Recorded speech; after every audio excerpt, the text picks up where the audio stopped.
morning, everybody. Welcome to the February 1st County Commissioners regular meeting agenda celebrating the overtime victory over the team to the south. Fantastic. So thank you all. I'd like to call this meeting to order. Commissioner Rivera. Here. Commissioner Richardson not yet in attendance, and Commissioner Gosar is here. Would you stand and join me for the Pledge of Allegiance, please? I pledge allegiance to the flag of the United States of America and to the republic for which it stands, one nation, under God, indivisible, with liberty and justice for all. All right, item 3, public hearing. The Elk Run preliminary and final plat and subdivision permit application SD-01-21. Would anybody in the room here physically like to talk about the Elk Run preliminary and final plat and subdivision permit application SD-01-21? Look like that. How about online? Or Commissioner Richardson, how are you? Yes, go ahead, Craig, please. Floor is yours. All right, thank you, commissioners. I'm Craig Cook. I represent Delbert and Mary Johnson, who are the subdividers in this. And it's a pretty simple subdivision. They have 20 acres. They're just splitting it up into two 10-acre parcels so they can sell the back 10. They have a buyer who will buy the back 10 acres. They've done gone through all the engineering reviews necessary to make that work.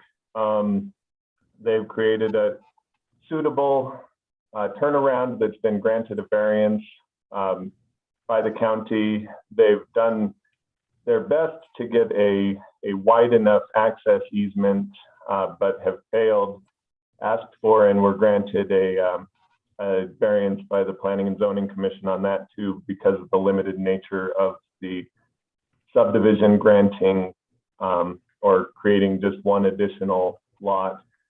Under current zoning rules and regulations, I don't think they could ever subdivide again.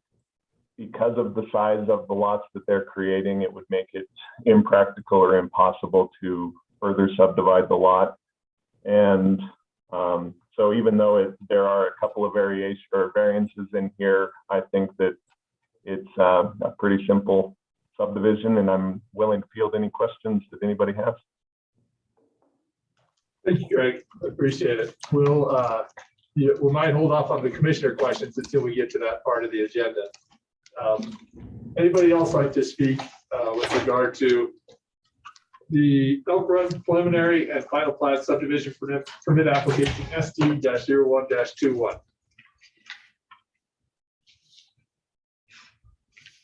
All right. Commissioners, I entertain a motion to close the public hearing. I move that we close the public hearing on the Elk Run preliminary final plat and subdivision permit application. Second. Moved and seconded. Any further discussion? Hearing and seeing none, all those in favor signify by saying aye, please. Aye. Aye. Aye. All opposed, same sign. That motion carries. Item 4, comments from the public. Any public comments here in the room? We'll go here first. Please, Sarah, come on up.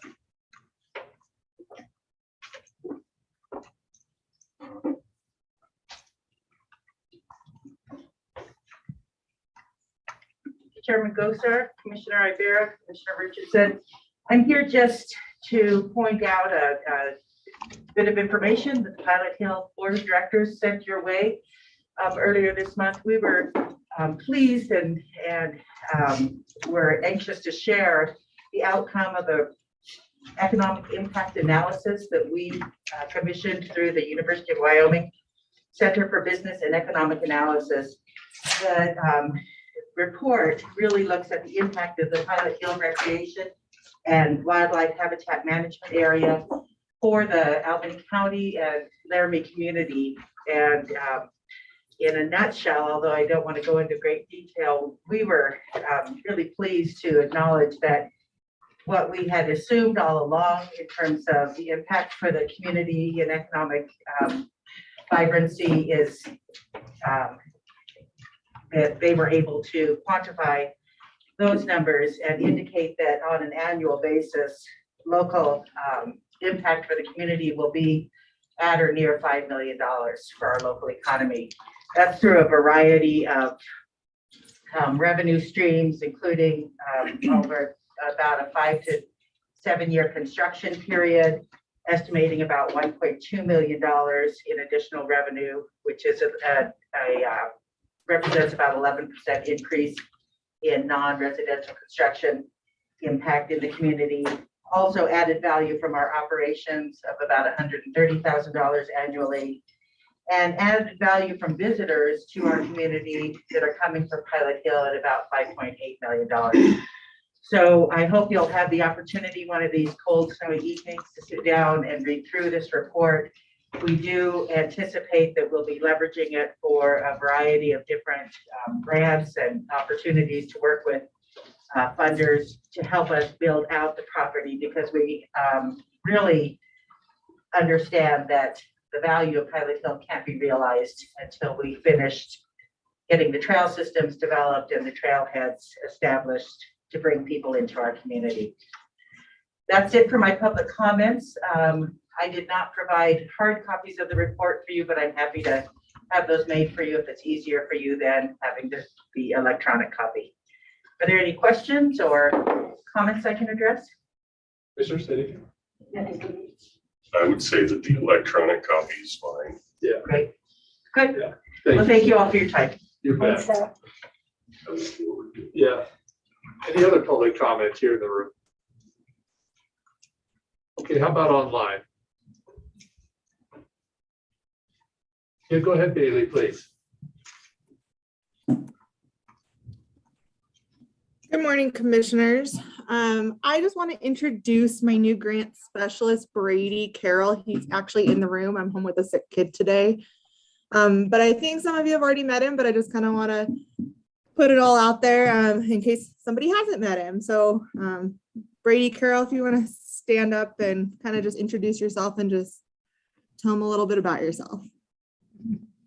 I am Brady. I started here middle of last month, and I just graduated with my second bachelor's degree from the University of Wyoming in December, and I worked in the grants office on campus there, and I'm excited to be helping out Bailey and grants office here. So Thank you, Brady. Nice to have you. Thanks, Bailey. Anybody else online will have public comments? Commissioners, I entertain a motion to close public comment. I move we close the public comment. Second. Been moved and seconded. Any further discussion? Hearing and seeing none, all those in favor, signify by saying aye, please. Aye. Aye. Aye, all those opposed, same sign. That motion carries. Item 5, Commissioner Rivera, any disclosures? None. Commissioner Richardson, any disclosures? None for me. And for me, I am on the board of directors of the Ivinson Memorial Hospital. So I'm trying to remember where that is. Item 9, I'll be not participating in that. 6, considerations of changes on the agenda. Any changes on the agenda? Okay. Item 7, approval of consent agenda. I'd entertain a motion to approve the consent agenda unless you'd like to remove something from it. I move that we approve the consent agenda as presented. Second. Moved and seconded. Any further discussion? Hearing and seeing none, all those in favor signify by saying aye, please. Aye. Aye. Aye, all opposed, same sign. That motion carries. Thank you. And take us to the regular agenda. Item 8. Present for approval first amendment to the construction contract between Board of Commissioners of the County of Albany, Wyoming and Recycled Materials LLC to provide for importing additional topsoil, remediating contaminated soil, and additional soil excavation that was beyond the original scope of work and not provided for in the original bid for 219 Avenue C Rock River Building Project in the amount of $10,430 and direct the chairman to execute. Jake, good morning. Good morning, Chairman. Thank you. Yeah, this is for just a contract amendment for the demolition of the Rock River building. The project, so sort of exceeded the original scope of work. They had to pull out a water truck for some dust control that they hadn't originally, it wasn't in the original bid.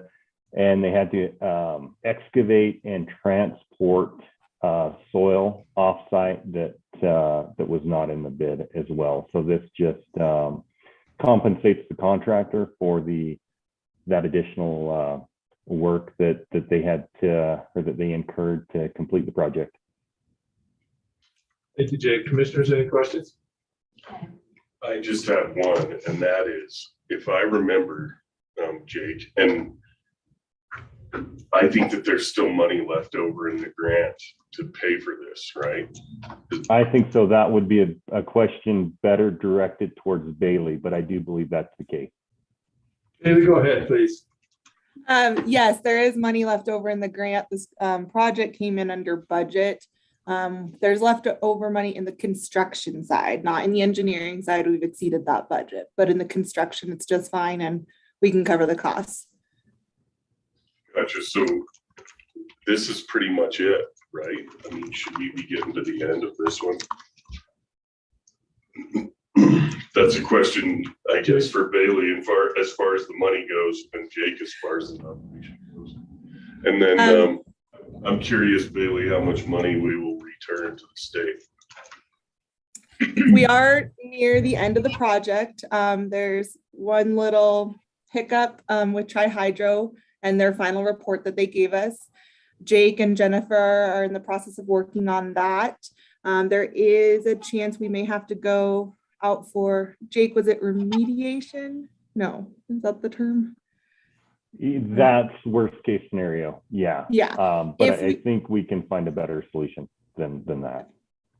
But if we have to do that, I've already talked to the state and we can use some of those construction funds to do that. But yes, I mean, the overall construction part of this project is completed. We're working with Tri-Hydro on their final report. And as far as money being returned, I don't have that number in front of me, but I believe it's about $70,000. Okay. Thank you. Jake, anything to add to that? No, sir, nothing. Okay. Commissioners, I'd entertain a motion for item number 8. I move that we approve the amendment to the contract between the Board of Commissioners and recycled materials. Provide for the additional items in there. The amount of $10,430. Direct Chairman X. Second. Moved and seconded. Any further discussion? Hearing and seeing none, all those in favor signify by saying aye, please. Aye. Aye. Aye, all those opposed, same sign. That motion carries. Thanks, Jake. Thanks, Bailey. Item 9, present for approval memorandum of understanding between Ivinson Memorial Hospital and Albany County Public Health to coordinate medical assets between IMH and ACPH in response to an emergency, natural disaster, or infectious disease threat disaster. Kim, good morning. Good morning. So basically just an updated MOU between Ivinson and Public Health for any response that we need to help them with. Specifically, we have our volunteers through the county that will also be going up to help the convenient care clinic to do testing and continue with COVID vaccines. Any questions? Thank you, Kim. Any questions, commissioners? I'd entertain a motion for item number 9, please. I move that we approve item number 9 is presented. Second. Moved and seconded. Any further discussion? Hearing and seeing none, all those in favor signify by saying aye, please. Aye. Aye. All those opposed, same sign. And Jackie, I'm abstaining. Thank you. That motion passes. Thank you, Kim. 10, present for consideration Albany County Recreation Board application for sponsorship for the Medicine Bow Nordic Association for a Recreation Board request in the amount of $22,600 to help with general operations of the association, ski trail maintenance, and a replacement snow machine. Bailey, I have you listed. Yes, commissioners, just a quick background for the rec board this year. I did only have 3 applications from the community, which from all the numbers I've seen, this is the lowest in years. But I believe each representative from each organization is here to speak on their behalf. So Bern, I think you were up. Okay, yes, sir, can you hear me? Got you loud and clear. Thank you. Thank you, Mr. Chair, honorable commissioners. Vern Hinckley on behalf of the Medicine Bow Nordic Association, MBA. As you know, we've been grooming trails for Nordic skiing at Happy Jack for nearly 30 years now. With completion of last year's expansion of our trails network, we have about 10 miles of trails expertly groomed, I'll have to say, for skiing, skate, and classic styles, and about 12 miles of narrower packed trails packed for snowshoeing, hiking, and fat biking. We call this our MUT, M-U-T, multi-use trail system. We count trail use through the trail counter there at the Tri-City Trailhead where the warming hut is. And in a good year, not like these no skiing before Christmas years we've had the last two, we see up to 30,000 user trips in a season. Last year was a little over 20,000, mostly because of the compressed season. And last year's use of the MUT system was around 3,500 trips just through that Tri-City Trailhead, with another estimated 2 or 3 times that many through the Happy Jack Trailhead. That's the one down at the sledding hills. And there's I think a good story there. About 8 years ago, we made the choice of trying to provide an alternative trail system suitable for fat biking and hiking to reduce user conflicts on our ski trails, rather than trying to set up a set of rules and just ban certain users in certain places. And I'd have to say that has really worked out splendidly. We're able to provide a full range of trail-based winter recreation activity with minimal user conflict. A request for sponsorship that's before you today, and the grant application to the rec board is based on continuing to provide those winter recreation opportunities to the people of Albany County. Part of the grant is for our general operations and to cover a shortfall in our state recreational trails funding. Part is to replace our oldest snow machine. We're proposing to buy a new machine next year if our grant application is successful. It'll come from TNT Motorsports. We've had a real good relationship with our local dealers, and it's a $15,000 purchase, for which we're asking $12,000 in rec board support.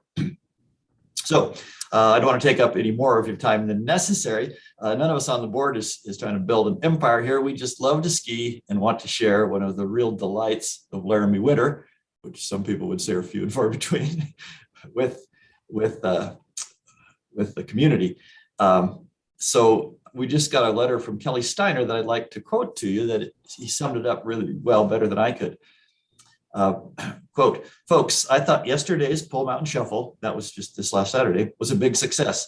There were 105 racers signed up the night before the race, and certainly a few more the day of the race as walk-ups. The weather and the trails were perfect. Seeing all the middle school skiers was a joy. Someday all those kids will grow up and most of them will leave Laramie. I'm hoping events like yesterday will make them look back and say to themselves, growing up in Laramie was special. I got to help hand out post-race giveaways, awards when everyone was packing up. Afterwards, when everyone was packing up, a boy from middle school skied over to me and said, thank you. That was my first 5K and I can't wait for next year. He was all smiles, beaming from ear to ear with that after-race feeling of accomplishment. Thank you to all who volunteered. Thanks to Kathy Riddle for spearheading this effort this year's shuffle. And thank you to all the board members, coaches, and helpers, past and present, who have worked for decades to make days like yesterday special for the skiers in the area and the children of Laramie, unquote. And I will add a heartfelt thank you, Albany County Commissioners, for your consistent support with our rec board funding over the years. I'm standing for questions. Any questions, Mr. Hinckley? No questions, but I do have a comment. I served as the master of ceremonies for the race on Saturday, and people were so ready, so excited to race. I think one, because we haven't consistently had this race. One year we had to just not have it because of lack of snow and also because of the COVID. But also, I think just so late snow this year, people were just eager to have some local race. So it was, I have to say there are at least 120 people there. And I served also as the bib number caller as they came around. And by the end of the day, my throat was pretty sore for me yelling out those numbers. But anyway, it was so nice to see that kind of response for the race and enthusiasm. And I think MBNA does great job of promoting the use up there and trying to make everybody able to use the multiple trails in a way that's safe for everyone. Yeah, and Vern, and please pass along my thanks to MBNA for sorting out the mutt trail and the cross-country ski trail intersections there and finding a creative solution that has worked incredibly well in my time skiing up there. So thank you guys for doing that. That is phenomenal. So I've yet to hit a mountain biker or a snow biker. Our design criteria was to make sure all those crossings are at where there's good lines of sight and nobody's moving too fast. And yeah, it's a credit to both the skiers and the bikers that everyone's been real cooperative. Okay, awesome. Well, we'll consider this, and then I think when we get done with these rec grant applications, we'll prioritize them as been the previous work, and then we'll move them on to the rec board. Thank you, Bailey. Thank you, Vern. Next item, item 12, present for consideration. Excuse me, item 11. Present for consideration Albany County Recreation Board application for sponsorship of the Laramie Plains Civic Center Foundation for a county match of $2,000 from 1% Community Partner Fund and a Recreation Board request in the amount of $20,490 to install new doors and upgrade water bottle refilling and drinking fountain stations. Bailey, I have your name on it, but I think Kim is also here. So Kim, why don't we just go with you? And if Bailey needs to add her, we'll have her add to it. Sounds good. Good morning, commissioners. My name is Kimberly Middlestad. I'm the director of the Civic Center. So our request this year is mostly for upgrades to our north gym. So this includes new entryway doors, so 3 sets of new entryway doors, and then 2 sets of new storage doors inside the gym. This gym gets used pretty much every day of the week. This is also the only open gym free to the community, 8 a.m. to 9 p.m. Monday through Friday. So this gym has lots of use, and these doors have gotten a lot of wear and tear over the years. So these are original wood doors to the building, and I've included some photos so you can see the vandalism from people trying to break into this gym. There have been chips and breaks. We've had to add bars over the windows because of flying basketballs. So our request is to replace these doors, the entryway doors, which adds for added security, and graciously, because of our funding we got last year, we will have upgraded keypads for entryways, and these doors will be compatible with those keypads. As an interior to the gym, we are asking for new storage doors as well. These storage doors get used for storing equipment for Kempo, karate, yoga, and Zumba. They store their equipment. We use youth floorball. We'll store their like goalpost things in there. So lots of equipment from our sports users, and this should add some added security as we have had attempts of break-in. I mean, you can see sadly, the kind of janky little padlock we've had to add onto these for added security because people unfortunately try to bust these open. And then in addition to doors, we're also asking for funds for 4 new upgraded drinking fountains. So currently we have 2 electrical drinking fountains in the building, one of which is broken, and instead of repairing it, our plumbers did recommend just buying a new system because of the cost. So in our request, there are funds to cover the electrical upgrades for plugins for these drinking fountains, and they're the dual drinking fountains. So they both have the press button for a mouth drinking, and then also the water bottle refill. So hopefully that'll promote sustainability and people bringing their own water bottles into the building as well. And then the other 2, I've shown pictures of our old water stations, which have been decommissioned due to, I mean, we've had flooding as a result of buttons getting stuck, water difficulties. So we would have maintenance, remove those, and then install the new ones. So those would be located by our north gym, by our south gym, by the Phoenix Ballroom, which hosts like yoga on occasion and other community events, and then down the hall from our 7th Street. And I'm more than happy to answer any questions. Questions, Commissioner, for Kim? Any questions? All right. Thank you, Kimberly. I appreciate it. Thank and you. thanks for the work. You bet. Item 12, present for consideration Albany County Recreation Board application for sponsorship for the Laramie Trap Club for a Recreation Board request in the amount of $34,112 to make trap fields ADA accessible and to rebuild one trap house. Looks like Bailey, but then I think I have Jesse. Why don't we go with you, please, Jesse? Thank you very much, commissioners, for entertaining this proposal.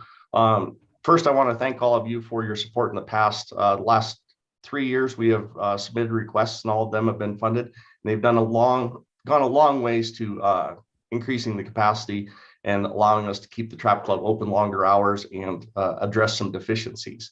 The trap club this year met, and one item that we have identified in years past, and we think that it's appropriate for us to come forward with, is the ability to make our trap fields a little bit more ADA accessible.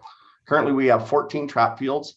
Of those, 4 of them are full concrete pads. The other 10 of them are narrow strips of concrete with grass in between. Unfortunately, the narrow strips of concrete are not wide enough to allow a wheelchair or a motor scooter to be able to pass with pass between stations, making it a little bit harder for anybody with mobility impairments to be able to utilize the fields. We're also increasing the number of registered chutes that we provide. And every 3 years, we host the Wyoming State Trap Shoot. When the Wyoming State Trap Shoot occurs, there's at least 300 shooters that come to Laramie for that event. And then they bring their families with them. If you ever drive out on Highway 230, when the state trap is going, you can see our fields full of motorhomes and people out there shooting over about a week's period. The request that we have for the $28,512 would allow us to fill concrete in on 4 additional trap fields. And the reason that we go with 4 is when we shoot in banks of 4. So this would increase the number of accessible banks that we can provide during a registered shoot. And it would also allow us to provide those banks during league shooting as well.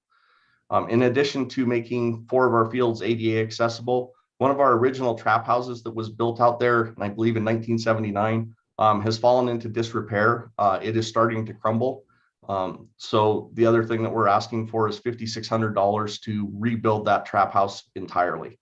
It would be dug up, completely demolished, the ground leveled, and then rebuilt from the ground up. With that, I'll take any questions that you might have. If there's any questions for Jesse? Well, thank you, Jesse. I appreciate it. Thanks to all of you guys for the detailed grant requests. It's really clear to me what you're asking for and what the costs are. So thank you for doing that. I really do appreciate it. Item 13.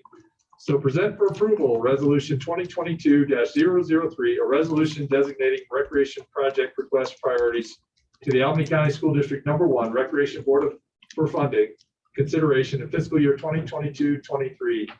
Bailey, do you have anything to add before we do this? Nope. I mean, just with this item, I ask that you please rank the applicants that you've heard from, and then I can get it over to Albany County School District. Okay, so just to recap, Medicine Bow Nordic Association, $22,600 for trail maintenance, snow machine, and general operations. Laramie Plains Civic Center Foundation, $20,490 for doors and locks and water fountains. And Laramie Trap Club, $34,112 for 88 trap fields and a rebuild of a trap house. Commissioners, any motion for a priority that you'd like to see for those 3? Mr. Chairman, I don't want to prioritize them. I've shot at the trap club, and it's funny because they're when they host events, they bring in a lot of money. People who shoot spend money. What's interesting about that is that the sort of the concrete paths around out there are small, right? They were built years and years ago, probably 40 years ago. And the ground gets all worn down because there's too many people for the amount of, you basically just have to walk everywhere on, it turns into an erosion thing and it's just old, totally old school, kind of like the Civic Center, right? And I don't know how much the rec board has to play with, but really I don't even know how to prioritize these because I think they're really important. I can't direct that. I don't know how to direct that traffic in my head. Does anybody want to change any of the requests? Let's just go down that list. Do you want to lessen any of the requests, or are y'all fine with the amounts requested by the organizations? I think the amounts are fine. I think nobody tried to embellish anything Okay. as far as what their requests were. I guess my priority would be based on the amount of people using each of these places. So maybe the Civic Center being first, MBNA second, and the trap shoot third. Is that a motion? Yeah, I move that way. Okay. Is there a second? Second. Moved and seconded, that the Laramie Civic Center would be the #1 priority for $20,490. As the Bow Nordic Association second with $22,600, and Laramie Track Club third, $34,112. Moved and seconded. Any further discussion? Hearing and seeing none, all is in favor signify by saying aye, please. Aye. Aye. Aye, all opposed, same sign.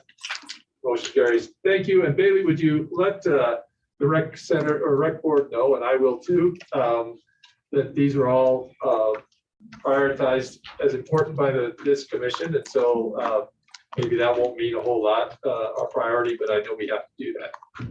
Yep, I can certainly let them know. Mr. Chairman, I have a question in regards to the $2,000 match from the Laramie Plain Civic Center for the community partner. Is that also included in the motion? Since he's a rec center, can we separate that as a different motion? And do we have money available in 1%? Well, I'm sorry, Mr. Chairman. Mr. Chairman and Commissioners, in the past, because this application is for really the next fiscal year, we have in the past approved funding, you have in the past approved funding to go into the Laramie Community Partners that we will build into the budget for next fiscal year. Yeah, so that this is a little bit before that process. Yes. Yeah, so Kimberly, are you still with us? I am. Did you hear that discussion? That I did. Would it require an additional submission on our behalf later in the year? No, I will just carry your application into the applications that the county is in receipt of. Great. That sounds fantastic for us. Okay. All right, can I get a motion to approve the resolution 2022-003 with those priorities? We did the priorities, but I want to make sure that we're dotting the i's and crossing the t's. Okay, I move that we approve resolution 2022-003 with the prioritization of the Civic Center first, MBNA second, and the Trap Club third. Second. Moved and seconded. Any further discussion? Hearing and seeing none, all in favor signify by saying aye. Aye. Aye. Aye. All opposed, same sign. Motion carries. Thank you, guys. I appreciate it. Thank you all for your work in the community and for your diligence in these grant applications. Item 14, present for approval agreement between the Board of Commissioners of the County of Albany, Wyoming, and Greater Wyoming Big Brothers Big Sisters for substance abuse prevention mentoring to provide evidence-based mentoring programs that are designed to prevent adolescent substance abuse among school-age youth in Albany County from January 1, 2022 through June 30, 2022 in the amount of $6,500. Bailey, and it looks like Steve, you are here this morning. Bailey, would you like Steve just to go? Or Yeah, that's like fine. I'll just let Steve take it. Steve, welcome. Good morning, Mr. Chairman, Commissioner. I'm Steve Hammaker, Director of Big Brothers Big Sisters. I'm unsure of your background knowledge on all of this, but your prevention grant has been a 2-year grant, which you're nearing the end of.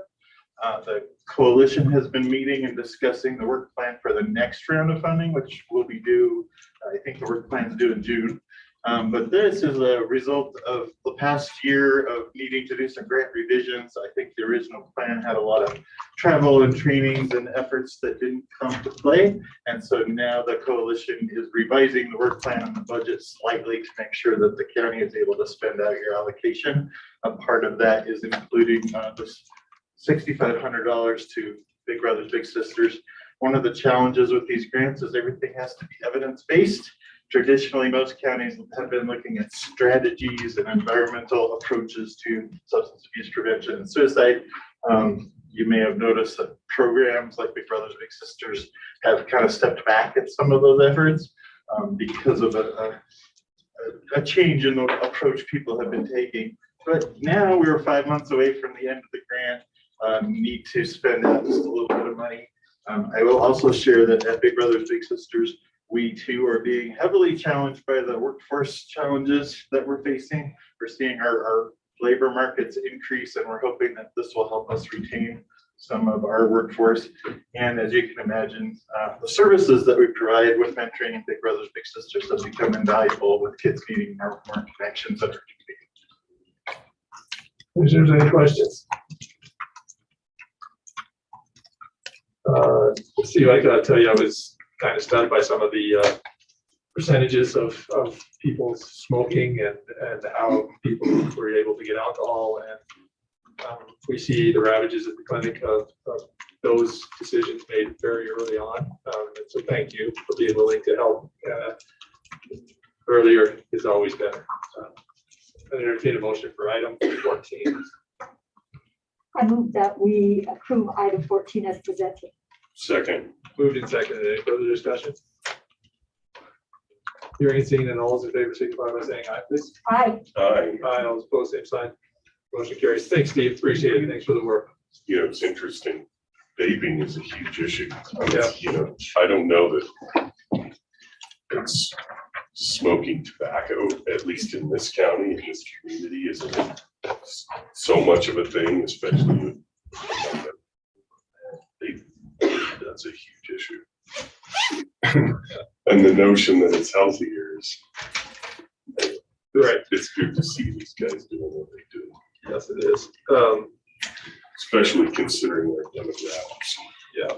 Item 15, discuss the final rule regarding ARPA funds instead of work session. Bailey, thank you for joining us this morning. Good morning, commissioners. So as I believe you're aware now, the final rules for ARPA were released in early January. Myself and Brady, have been spending a lot of time on these rules, making sure we're giving you the best advice we can. One of the things that came out with these rules is counties and states are eligible to turn up to $10 million of their allotted funds into revenue loss, which can then be turned around to government services. The benefit of the revenue loss is the reporting is supposed to be streamlined. I have yet to see what the reporting actually will be. And then it does open up a few more doors on what you can use these funds for. With all the information Brady and I have collected and gone through over and over again, we do feel that this would be a good idea for the county to take advantage of. With that being said, the county has already decided to spend some of the funds. So this would only be allowed for the remainder of the funds. The funds that we have, the projects that we've already funded were premium pay for county employees, vaccine incentives with United Way, the broadband project, and then the aerial imagery with the assessor's office. That totals $1,686,382.60. We subtract that from the amount from our total of the $7.5 million that we will be receiving, and that leaves $5,865,601.40 that we can take advantage of this revenue loss rule that they put in, I guess. So that's kind of part one of this. And the other part is I would like to set another work session. I am continuing to get questions. I know we left it in December that we were going to do premium pay for nonprofits. I only heard back from 4 nonprofits. But with the final rules being released shortly after the first of the year, it was, I think, in the best interest of everybody just to kind of put a hold until I had a chance to read these and go through them, and for you all to kind of go through what you needed to. But now I think we need to kind of pick it back up and decide what you all would like to do.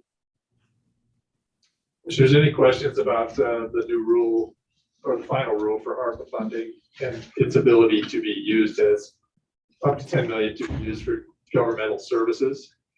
So that allows us to fold that money in and just report to the federal government from the county. And then since we'll have $7.5 million extra, or $5,865,000 some change extra now, maybe to maintain the ARPA ideas, but do that with the county, less reporting through the county to the nonprofits and to the other entities that we would care to fund. Is that something that you guys are willing to do? Is that how you would like to do the rest of the ARPA funding? I think so. It makes sense. And I also think if it allows the reporting to be easier, which is yet to be seen, but I think that's a plus. I do have a question. Bailey, we did already commit or approve a few projects to the tune of $49,500. That would be coming out of that 5.8 million, correct? Are you talking about the projects that you just kind of approved in the December meeting, The Commissioner? drinking fountains, the election parking lot. So those projects, you guys did go ahead and give the permission to move forward on. However, you know, with the holidays, things were delayed. So nobody has moved forward on those projects yet. What I would recommend is if you guys do choose to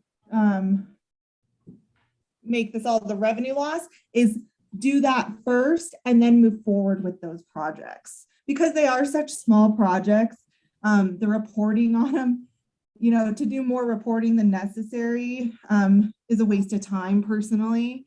So I think if we just kind of wait and, I mean, unless Rachel at the library has already moved forward on her drinking fountains, which I don't think she has, nobody else has moved forward yet. I know there's been talk and getting quotes and things, but none of that has officially been spent yet. Okay, thank you. Are you guys amenable to that idea from Bailey? Yeah, Good idea. absolutely. Okay. My thought on the subject is it should have always been this way from the beginning. And what has held us back and bogged us down is the sheer intimidation factor and challenge of figuring out how to do all of the, you know, the funding and administration of the reporting. And I'm glad they figured that out at the federal level, you know, and they allow us to do this way. I was starting to get sort of fatigued. And I was trying to figure out like how this was ever going to be anything but a never-ending broad, you know, thing that you just go back to and go back to and go back to and never move anywhere. So I'm actually pretty gratified that it's going to be like this. So Okay, and then the next piece, Bailey, do you have what you need for that? Yeah, I do just want to add one more comment. Even if, you know, it sounds like that's what you guys want to do is Church of Revenue loss, we do still need to spend it. And we do still, from everything I'm reading, we do still need to spend it by those deadlines. So it does need to be obligated by 2020. Well, I mean, I guess it's already obligated, but spent by December 31st, 2026. It can't just be sitting in funds for us, so. Yeah. So we can spend it to government operations pretty easily over those years.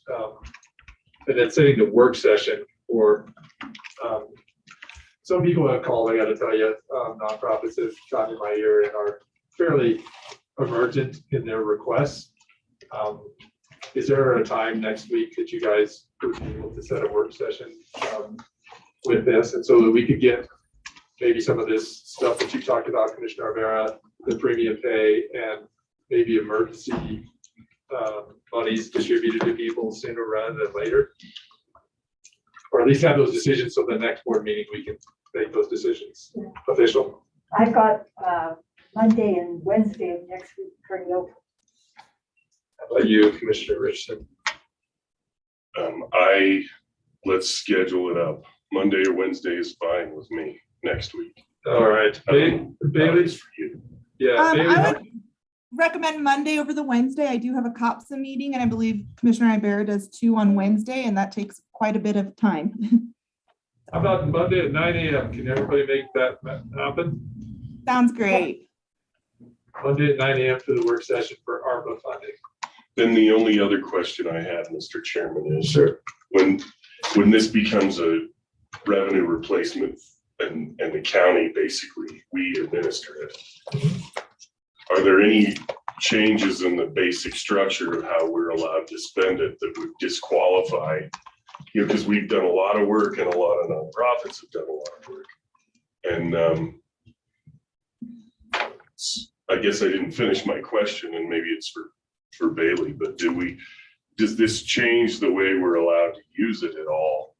Or just the reporting mechanism? Because it would bother me if this disqualified or altered sort of the spending matrix for the nonprofits that have applied and have some expectation. Commissioner Richardson, the from everything we've been reading, it kind of opens up more doors. It gives a little bit more opportunity for the county to fund different projects for nonprofits. I mean, there are still some that we'll have to go through and be like, no, this still isn't quite a fit. But, majority of what should be coming in, if you guys feel you would fund it anyways, just as county officials with our general fund possibly, then we should be able to make it fit somehow. So, I mean, I think that this is the best way to go. There's still a few questions I have, but it's more the logistics side. But I think this is, this would give you guys a chance to fund more projects that you guys want to. More options, easier reporting. Yeah. And Bailey, It's a winner. Bailey, you and Brady have thought about, along with Jackie and Tracy, kind of reporting requirements that you'd like to see for nonprofits from the county. Have you gone that far, or do you have a form, or what's your thoughts on that? Commissioner, to be honest, we have not quite gotten there yet. I'm still waiting to find or get the final guidelines for the U.S. Treasury on what they're expecting now after these final rules. So that's kind of my holdup at this point. I have what they wanted when, have interim rules out, but now that the final rules are out, they should be releasing new guidelines, but it is the federal government and we waited how many months for the final rule. So, but I think it is something that Brady and I can start working on and at least kind of getting a good idea. I mean, there is basic stuff that you want reporting from everybody in almost every grant. So those will be, of course, what we need. But I am still just waiting to see what, the federal government wants in theirs, because that will determine what we need in ours.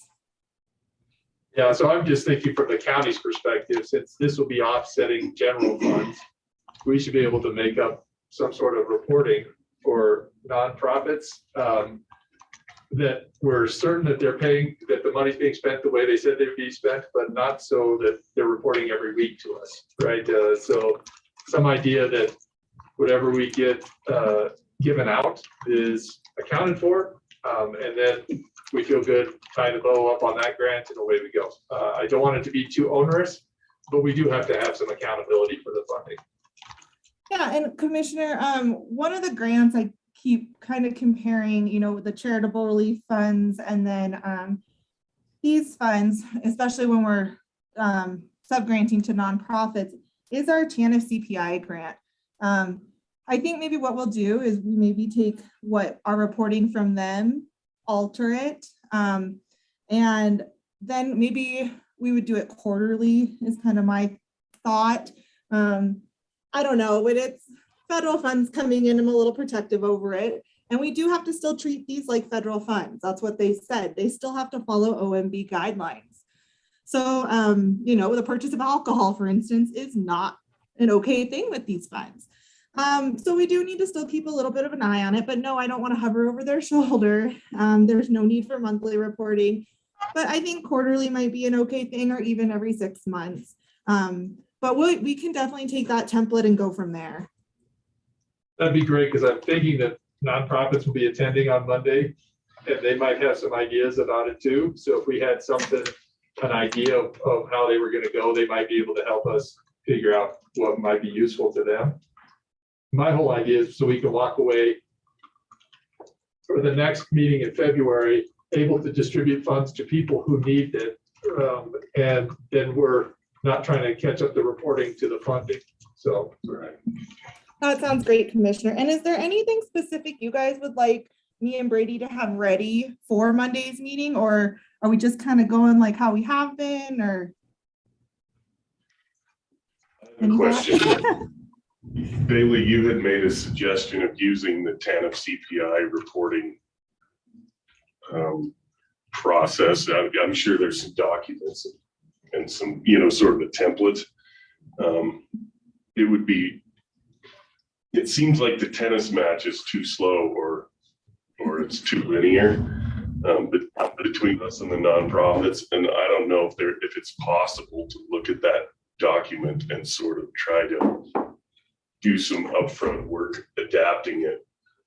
But I think it would help the nonprofits a great deal if they could see the form that they would be using, or even if it's not finished, if it's 90-something% the way there, that they have an idea of, because they have to be able to look at it and understand it, you know, and fit it into their mind and their operation. Some, you know, for us to have an important, you know, and productive conversation at the work session. So I don't know if we could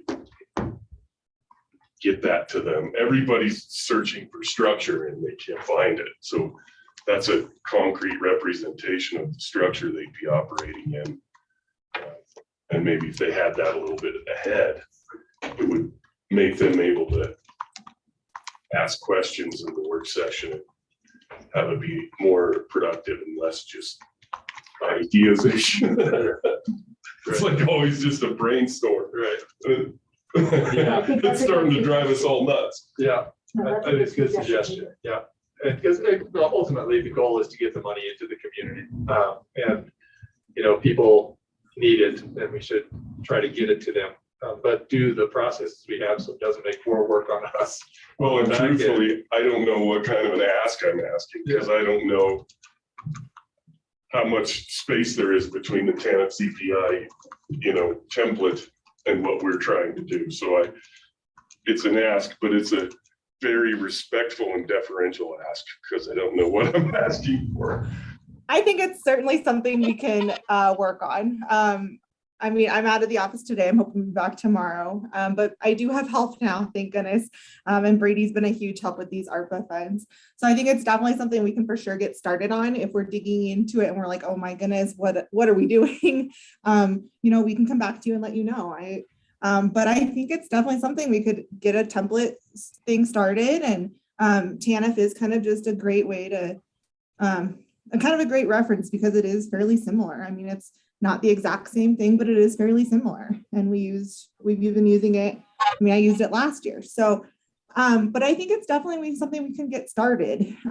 So I don't see why I couldn't have a template or something ready for you by Monday at 9. Awesome, thank you, Bailey. And if we could have like a voucher, so some of those people are not familiar with the voucher system here, it might be useful to have an example of one that's accurately filled out and ready to go. Yes. That'd be great. Thank you. Yeah. Anything else, commissioners? Awesome. Thanks so much, Bailey. I appreciate it, the research, and thanks for getting us on track here. Do we need a motion to set the work session? Sure, let's do that. I move that we set a work session to discuss ARPA funding for 9 a.m. on Monday, February 7th. Second. Moved and seconded. Any further discussion? Hearing and seeing none, all those in favor signify by saying aye, please. Aye. Aye. Aye, all those opposed, same sign. Motion carries. And Bailey and Brady, could you get that word out to the nonprofits who have requested funding so that everybody knows? Yep. Thank you so much. Thanks, Steve. Item 16, present for approval, grant agreement between the State of Wyoming Office of State Lands and Investments, Forestry Division, and Albany County Volunteer Firefighters to purchase equipment for the Albany County Volunteer Fire Departments in the amount of $7,500. Good morning. Mr. Sheriff, Commissioners, this isn't a very exciting grant. It's just most of the stuff is going to be for replacement of just wear and tear items. Just some quick math and give you an idea how far this grant doesn't go. Cost about $1,200 to outfit a firefighter with the bare minimum stuff. That's not counting boots and radio and stuff like that. This is the basic personal protective gear. And that's what the bulk of this stuff is. So the matching funds for this will come from the truck accounts that we have for these individual zones, or from the auxiliary portions of those zones. I let the zones determine where that works. We have funds in both places for the matching. Commissioners, any questions? Good chat. I'd entertain a motion for item 16. I move that we approve item 16 as presented. Second. Moved and seconded. Any further discussion? Hearing and seeing none, all those in favor signify by saying aye, please. Aye. Aye. Aye, all opposed, same sign. That motion carries. Thanks, Jeff. Appreciate it. Item 17, present for approval, approach license for Coulter Unwin on County Road 45, Lake County Road located in the southeast quarter of the northeast quarter of section 34, township 15, North Range 76 West. Rob, good morning. The floor is yours.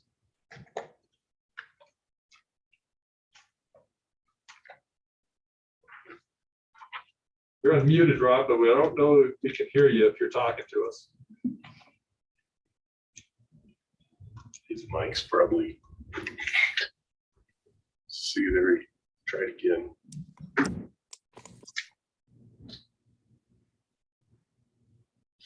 Your square was lighting up for a minute, but nothing still, Rob.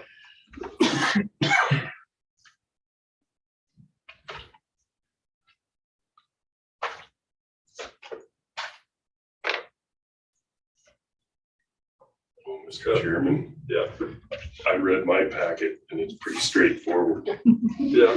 And we do these a lot. Yeah. Anybody have any questions that they might have? Okay, I'd entertain a motion for item 17. I move that we approve item 17 as presented. Yeah, as presented in the packet. Second. Moved and seconded. Any further discussion? It met all of the rules as far as spacing to the next, approach, and they have a cool engineered design for width and culverts and drainage and crown material and all of that. So I think it's complete. Yeah, it's been moved and seconded. Any further discussion? Hearing and seeing none, all those in favor signify by saying aye, please. Aye. Aye. Aye, all those opposed, same sign. That motion carries. Thanks, Rob. All right, item 18, present for consideration the Elk Run subdivision application SD-01-21, including the preliminary and final plats and request for a subdivision permit. Joe, good morning. Morning, Commissioners. All right, so the applicant is Craig Cook on behalf of Delbert and Mary Johnson. They're located at 8 Elk Run Trail. The request is to approve the preliminary and final plat and subdivision permit. Access will be from Elk Run Trail, an existing private road. There were 6 reviews. 4 of them had no concerns. Albany County Engineer Bill Gorman had some concerns, but they were addressed. His full comments can be seen in the review section. And Laramie Rivers Conservation District, Laura McGinley, the district clerk, doesn't see an issue with the subdivision, but is concerned about the growing number of residences in wildfire-prone areas.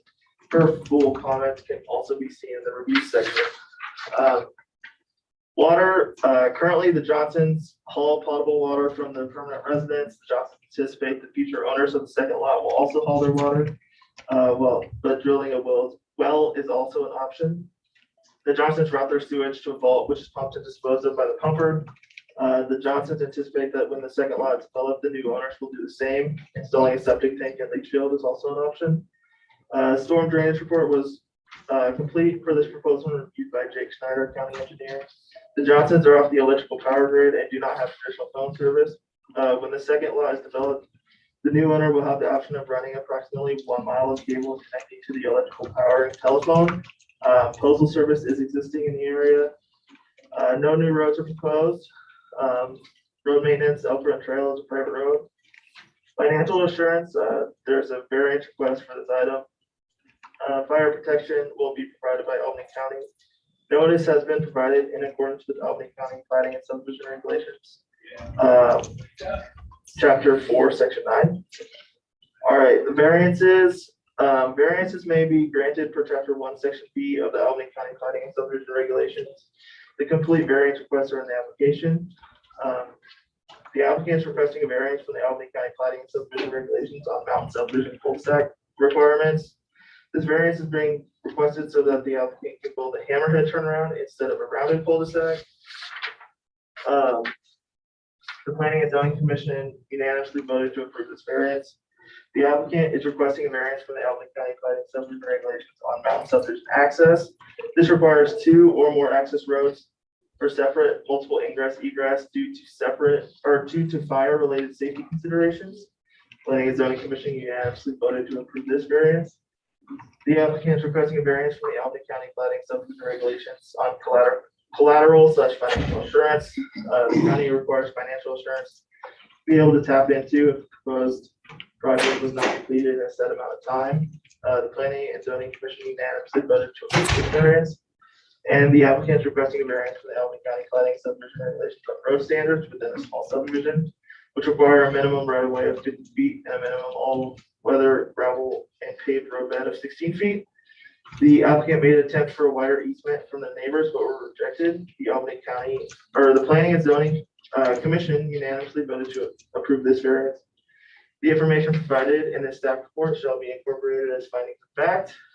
The applicant is proceeding in accordance with the requirements of the Albany County Planning and Subdivision Regulations.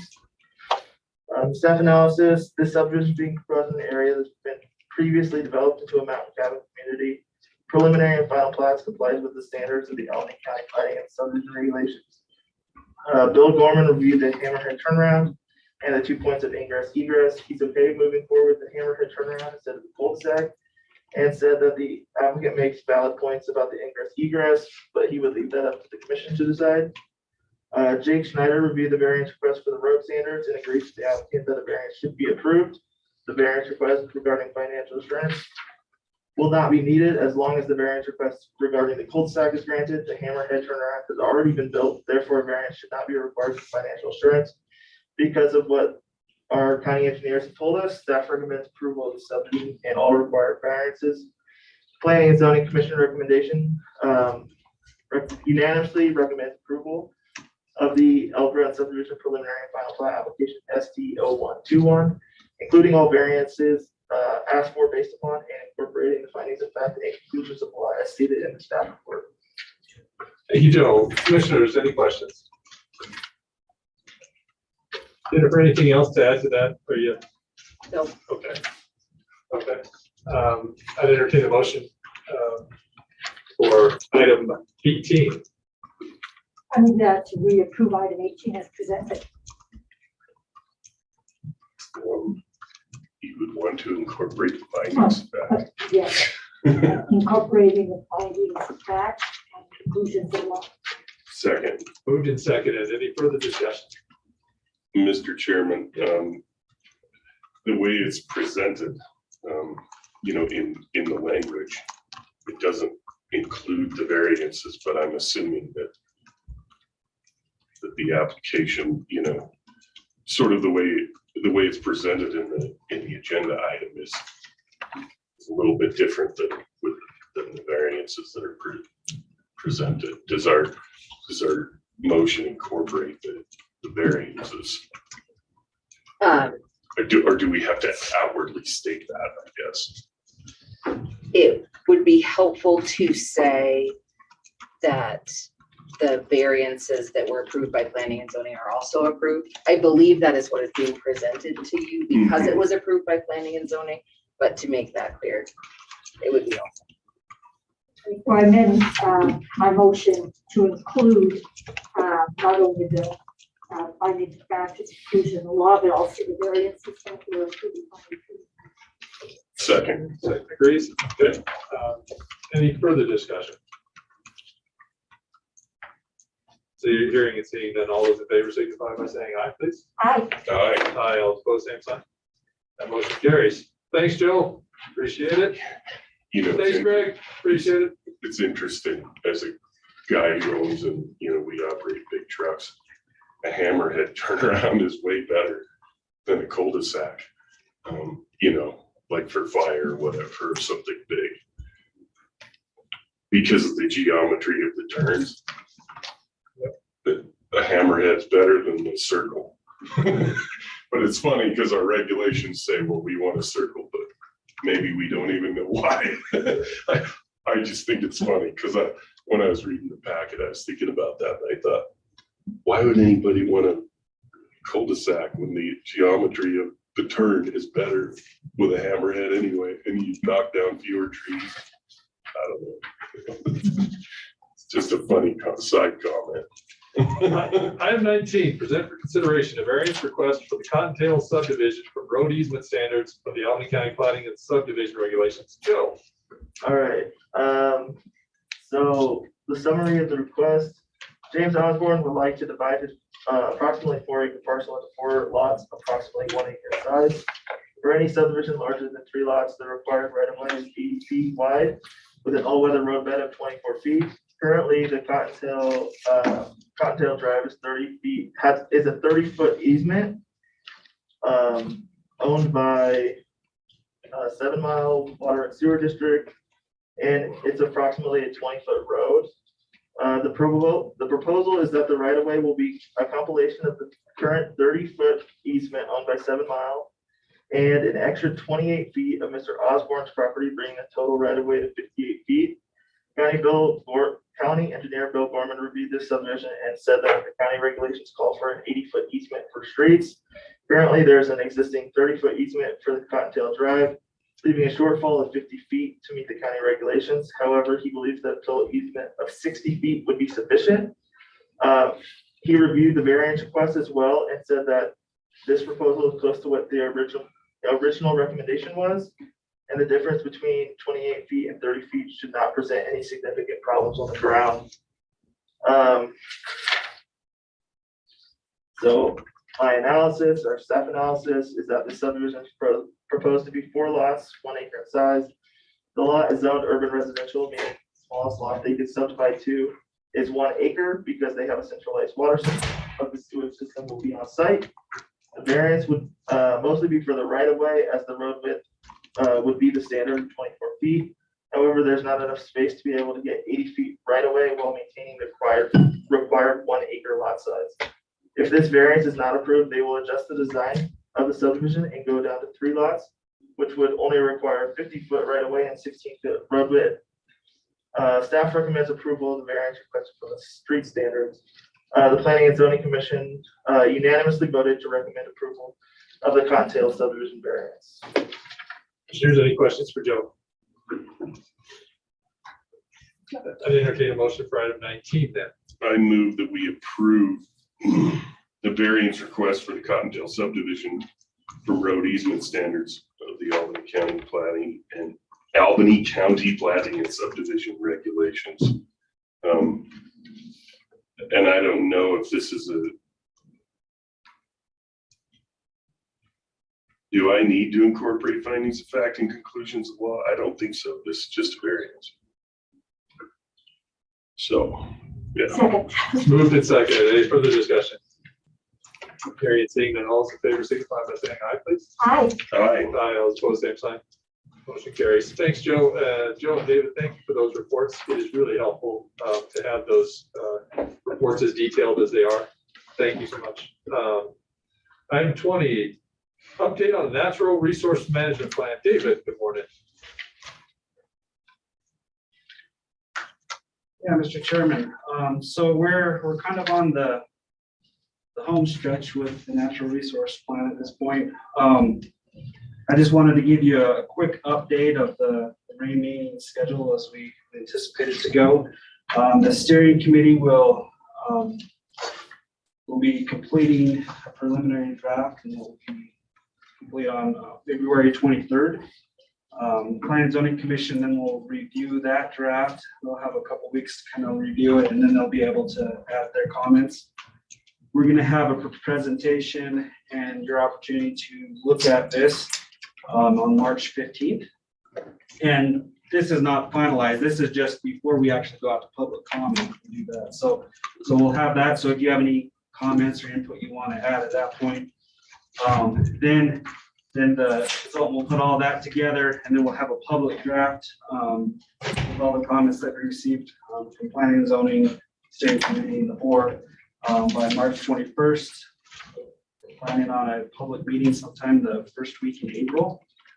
And then the Steering Committee's final review will be May 5th, and the final document will be provided on May 20th. So at that point, we'll still need to bring it to you to get it approved after that. But the finalized document with all the comments and everything from everybody will be provided at that time, and then we'll get it on your agenda for your approval. So yeah, is there any questions on this process or anything that's been going on with natural resource plan? We haven't really talked about it too much. David, does this allow for the usual 45 days or whatever that is required, or is that not something? So we can do that, but it's not required. This plan is actually under a different statute. So where it's not like regulation, and it's not under the comprehensive plan statutes, that's not necessary. However, if we want to continue to take public comment, we can at that point. Our contract with the consultant will end, and so we'd have to do that by ourselves, which, I mean, we can do that. It's not a big deal. So it's really up to you how we want to do the final approval. I mean, I think it would probably be good to give another review for the public to make additional comments. Maybe not 45 days, but 35 days or something like that. So if that's the route you guys want to go, you're happy to do it. It's not required by statute, but we can definitely, make it as open and have as much comment as we want. Mr. Chairman. Sure, Commissioner Richardson. Can you remind us who is on the steering committee? If I can remember. So, I'm sorry, I didn't mean to put you on the spot. So we've got Maura Hemming is on there. We've had Laramie Rivers Conservation District. It started out with Mr. Robert Stein, but he's no longer with them, and so it's Martin Curry. And then we have Mike Massey that's on the committee. Who else, Joe? Me and Joe. We're there. Teal. Oh yeah. Teal Wyckoff from the university. So I think that's about it. So Bonnie. Oh, and Bonnie Beth. Yeah, she's on here. So sorry, Bonnie. So, as I remember, Wyoming has a unique sort of legal position that some other states don't have, and that's the purpose of the natural resource plan.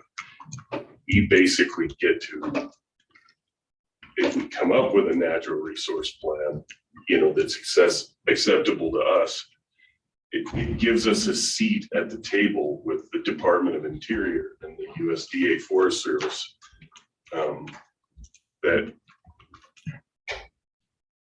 I wish I knew how that got established, but Wyoming in state law, I don't know how it was done. I don't know the mechanism, but basically when we do this, we don't get benched when these discussions happen. They can't have, when it comes to federal land use discussions, they can't dismiss local authorities or local, we become the representatives, and as outlined in the plan, to interact with the federal managers. And this right doesn't exist in other states. As my understanding, Wyoming is unique in this. Maybe it has something to do with the legislatures of years past that found a way to carve this space out. And it's a good thing because lots of places that the feds have far off policy goals and far off management decisions, and they don't necessarily incorporate the local populace and their representation. So this is a way for us to establish our position at the table, right? And I guess I'm saying this because I don't know if you guys know that or if it's ever been explained to you that way. Anyway, so the WCCA has Bailey Brennan, who this is basically what she's done. She's paid for out of the Federal National Resource Policy Act grant, from their book grant, right? We use acronyms all the time. And so it might be useful for the steering committee to, you know, I don't know how much contact they've had with her. There are some commissioners from counties like Sublet. There's some commissioners who are super serious about natural resource policy and lands policy that could help us if we need it. But I haven't seen the draft, so I don't know if there's, you know, I guess what I'm saying is that there is an opportunity for us to learn from some tools that we have and people with experience that we have very close to us. And I just don't know if we've done that or if we were to do that, when we would do that. Yeah, I mean, yeah, you guys can bring whoever on board to look at things if you'd like. I'll tell you, our consultant is probably one of the, I would say they're the top consultant for doing these in Wyoming. They've done quite a few of these. And the point is that if they're doing them for other counties, they're already incorporating the things that they're learning statewide. Sure. All the legal things and so on. Yeah, just a little tidbit on the process. I think it's been pretty good because where the consultant's done all of these in these different counties, they kind of bring us kind of a base draft. But this steering committee has just hacked that up and it made it Albany County's draft. And I really like that about it.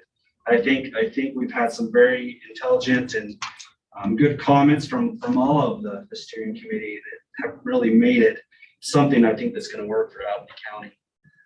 All the legal stuff, that's one of the chapters where it goes through all the ways that we can use this, and it really does give us a seat at the table, and it ties in how all these different federal laws where it says that we can comment, and now we're going to say, yeah, we're going to comment. That's what this plan will do is give us direction on where we want to comment and how we can comment, and it ties in all the legalities of how that works. It doesn't give us jurisdiction over the federal government in any way, but it says that, you guys have to look at these things. You have to consider them. If you're not going to do those, you have to give us a good reason why. Yeah. Well, awesome. I appreciate it. I think that every county should have its own plan, and the one size fits all. I hear that a lot, and I agree that with this, everybody's going to be different. So thank you for that update. I appreciate it. I look forward to that draft. Well, it's interesting. Some counties have chosen not to participate, because they don't have any federal land already. Like if you go to Goshen, maybe, and it's farmland, the portion of public land and specifically federal as opposed to state or, school sections and things like that, they don't have enough of a need. And then there are places like Fremont and Teton and, Sweetwater, Carbon that are really have a lot of public land, and they have to have a guaranteed seat at the table or they're dead meat. So awesome. Well, thank you so much for that, David. I appreciate it.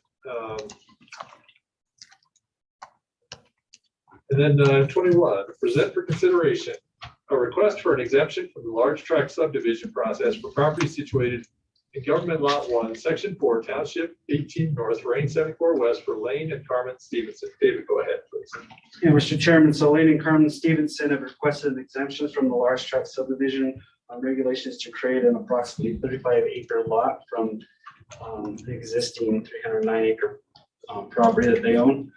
This property is up. It's not the, if we're going north on 30, it's the second access to Two Rivers Road, so Two Rivers does that loop or whatever, so it's up close to Bosler. So it's just along there, and they provided all the the things that are required for the exemption, and so just here to ask for that exemption. Commissioners, any questions for item 21? Entertain a motion for item 21 then. Let's see, I move that we grant the request for an exemption from the large tract subdivision process for Lane and Carmen Stevenson. Moved and seconded. Any further discussion?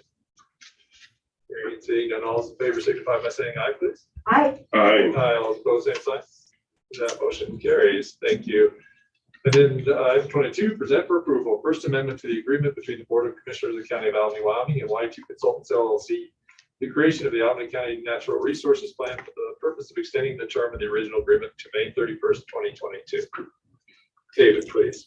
Yeah, Mr. Chairman, this is pretty easy. Our contract ends on May 15th, 2022.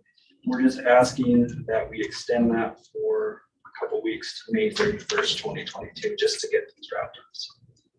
Commissioners, any questions? And David, do you think that's suitable amount of time considering the schedule you gave us previously? Yeah. It'll get everything in, so. Entertain a motion for item 22, please. I move that we approve item 22. Second. Moved and seconded. Any further discussion? Hearing and seeing none, all those in favor signify by saying aye, please. Aye. Aye. Aye, all opposed, same sign. That motion carries. Thank you, David. Appreciate it.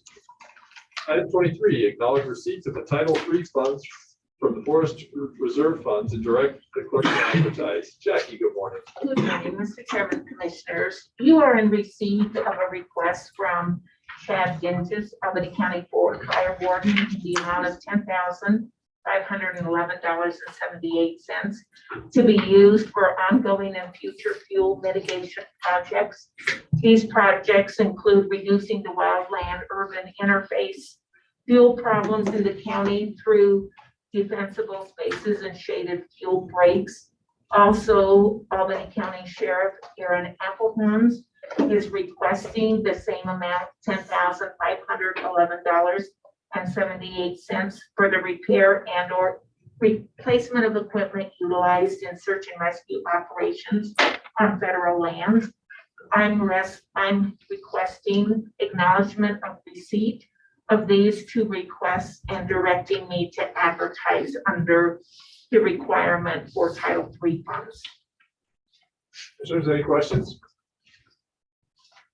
I entertain a motion for item 23 then. I move that we approve item 23 as presented. And clerk and direct clerk advertise. Second. Moved and seconded. Any further discussion? Hearing and seeing none, all those in favor signify by saying aye, please. Aye. Aye. Aye, all opposed, same sign, please. That motion carries. Thanks, Jackie. Item 24, set work session with the DEQ and WQD. This was something I sent out, and David, thankfully, for sending out to planning and zoning to have a joint work session with the Department of Environmental Quality Water Quality Division to talk about septic systems on aquifer public water systems. I just pulled it up.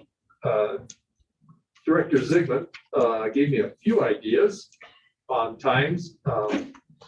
And it seemed that the planning and zoning, one commissioner could do the 11th.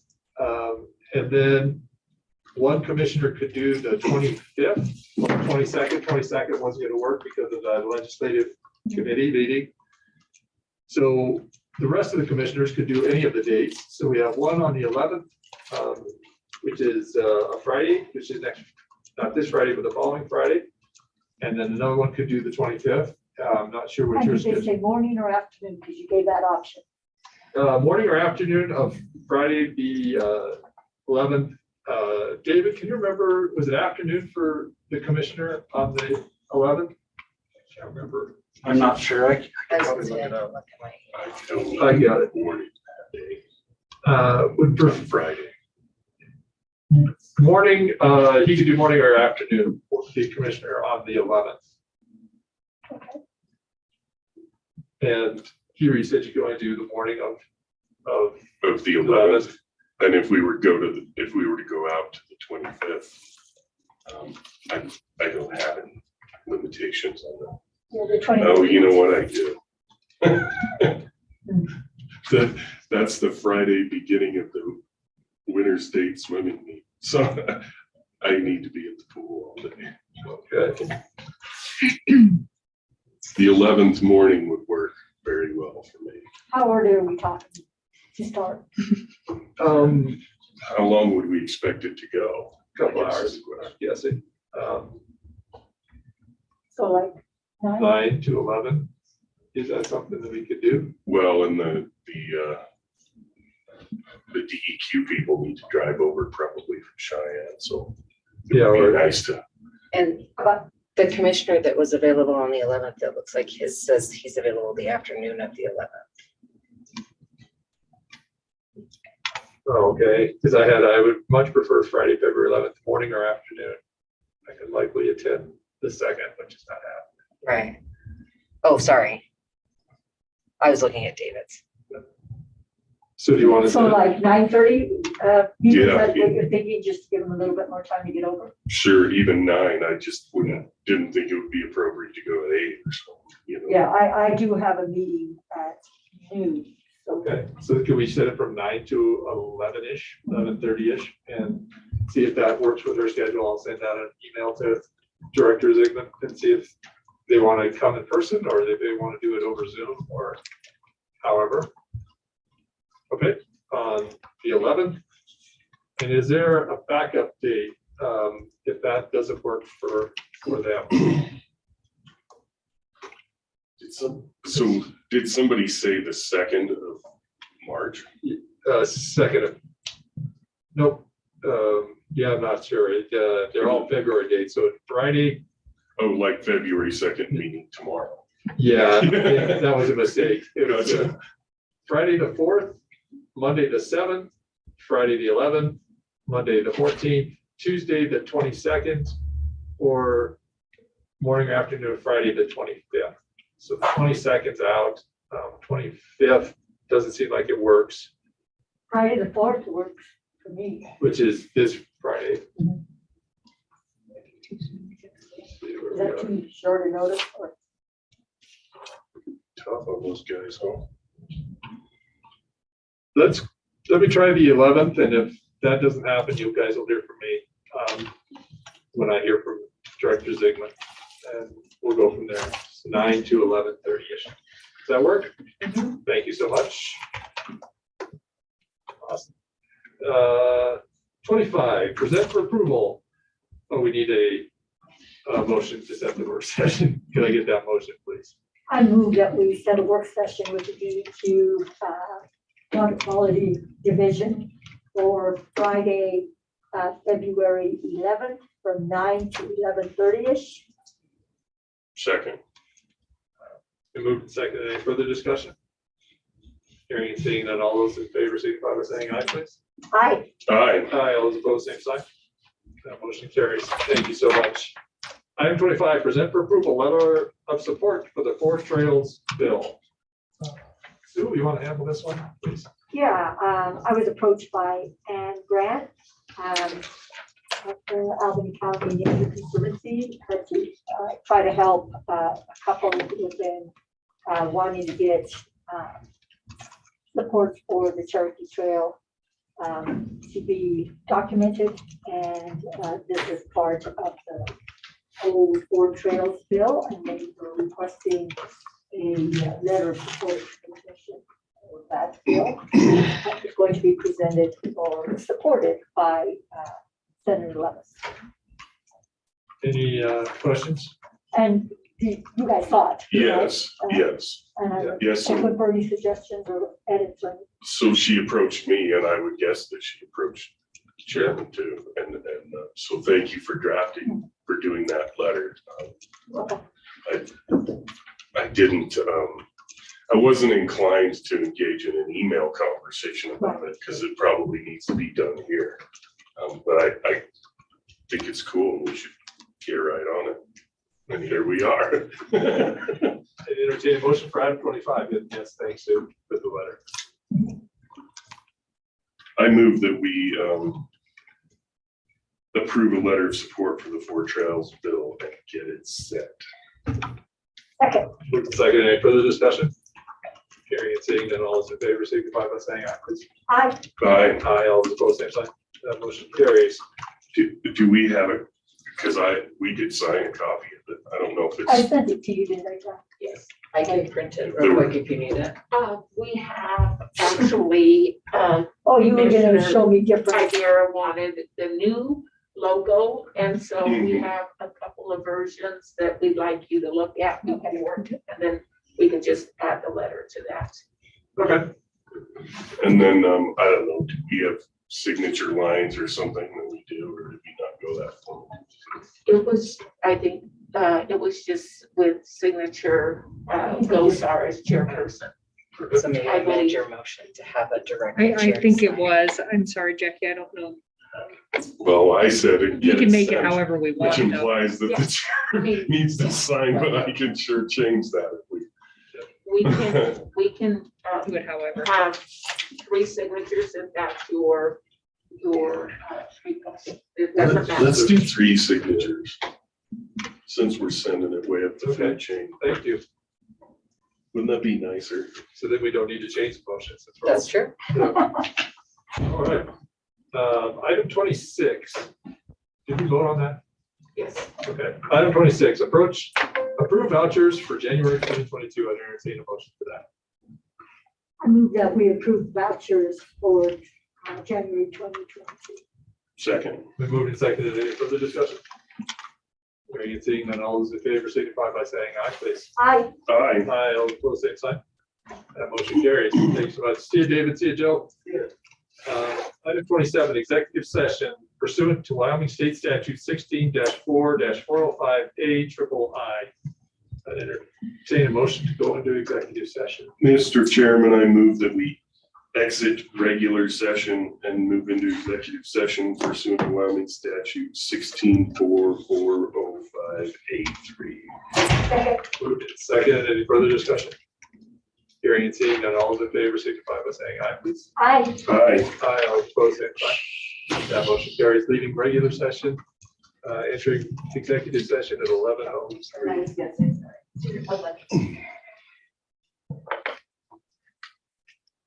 Hey, one of these was stuck together, so, Oh, what is it? but I signed it. It's just Oh, okay. it's the probably- anti-siphon or Oh, backflow gotcha. So it's probably test the, for okay, I'll have the the. SAR building.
Thank you.